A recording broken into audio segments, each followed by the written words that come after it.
Hey guys, it's Devin and welcome back to my channel. We're rolling in the car today. I actually tried to film last night at home, but I ended up getting distracted painting Cullen's room. We're switching him from sharing a room with Isla to his own big boy room. So yeah, I got distracted. So I'm at work today. I had a big cancellation this morning, so I was gonna walk and get coffee, and I thought, you know what? I'm gonna sit down and have a little chitty chat with you guys, car chat.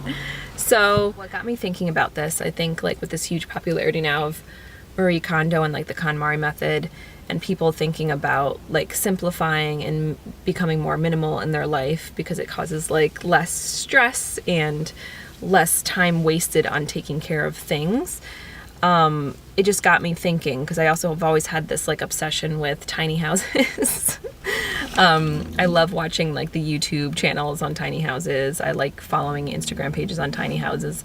I just find it fascinating, and I think the main part of that is I think because these people are deciding to not be in the mainstream world of consumerism and constantly buying and looking for more things to make them happy, looking for happiness in things, bigger houses, nicer cars, bigger diamonds, designer shoes, designer bags. And not that there's anything wrong necessarily with nice things, I'm not saying that, but it's more like people look to those things to find happiness.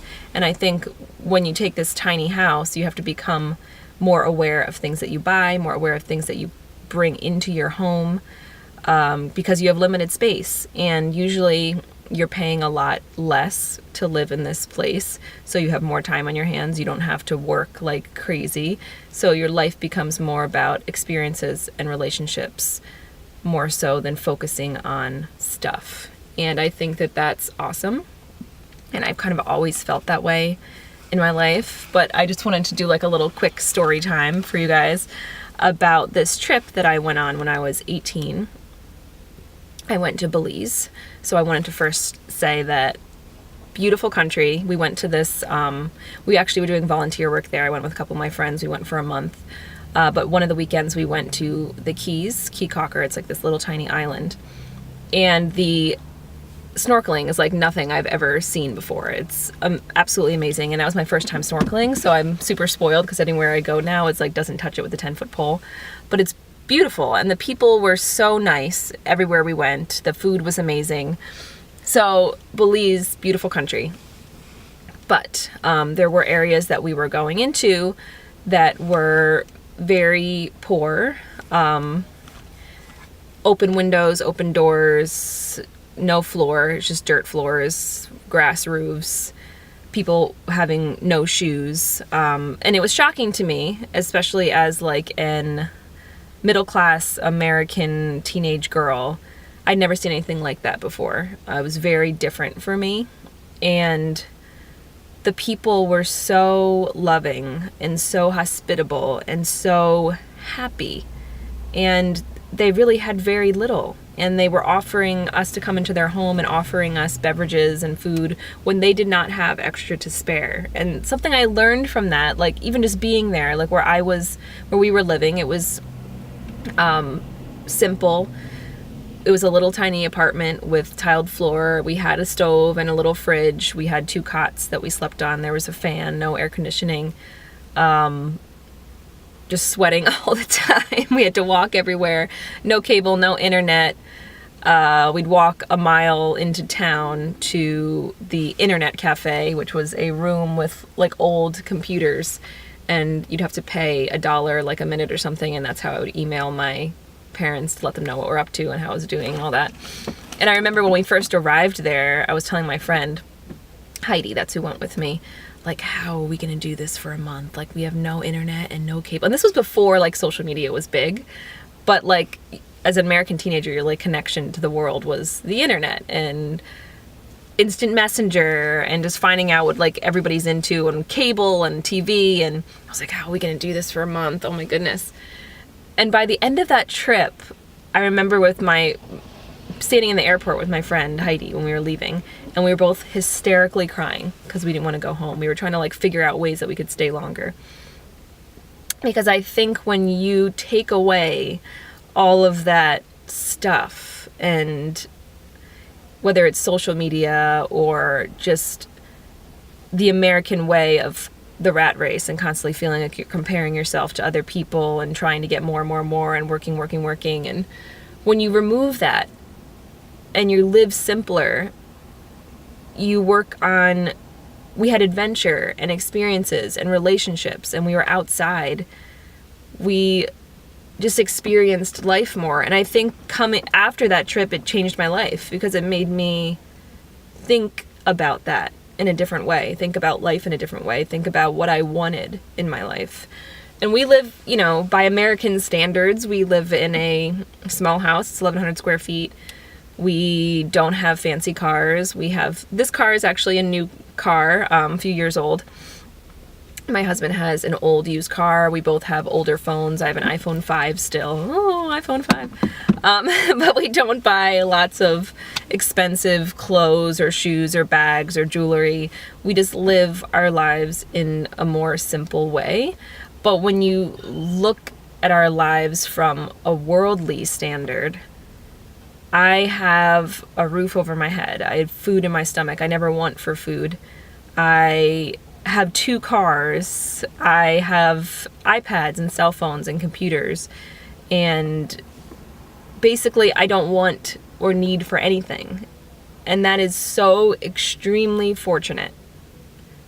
So extremely fortunate. That's so much more than so many others have. And I think that to be happy, you have to constantly be grateful for what you have, even the simple things, even if people around you are telling you that your house isn't big enough or this isn't good enough, or, you know, we live in this world of comparison, but at the end of the day, it's the simple things that bring joy. And, you know, people have said to me before, oh, must be nice that you only have to work 2 days a week, like, must be nice.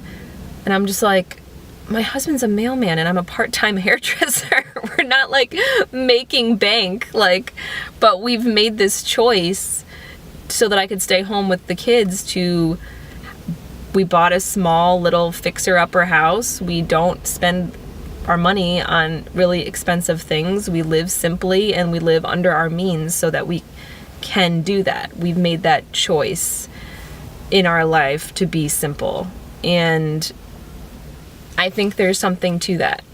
And I think constantly reminding ourselves that what we have is a blessing and we should be thankful for it every day, even if it's simple things.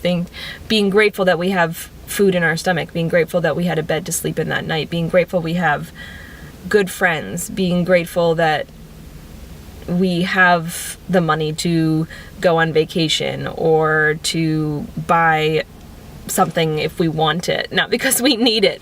That's a luxury that a lot of other people in this world do not have.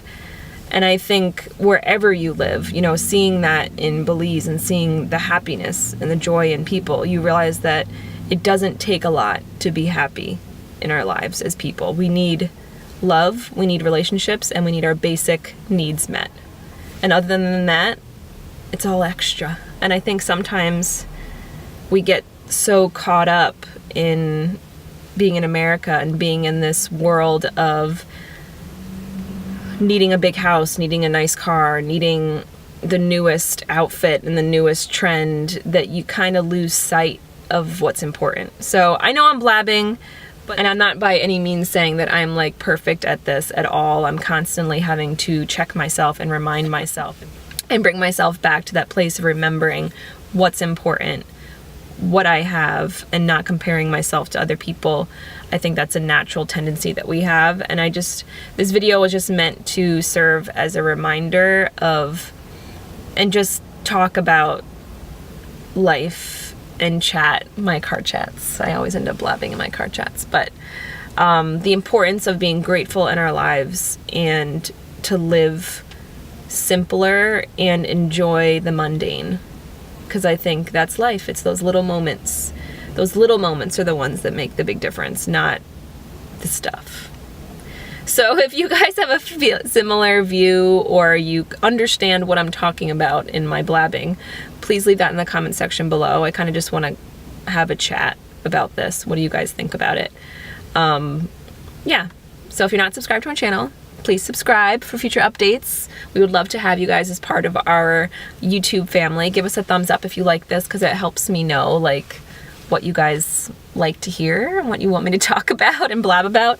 And if you're already subscribed, welcome back. Good to see you, and I'll see you guys next time.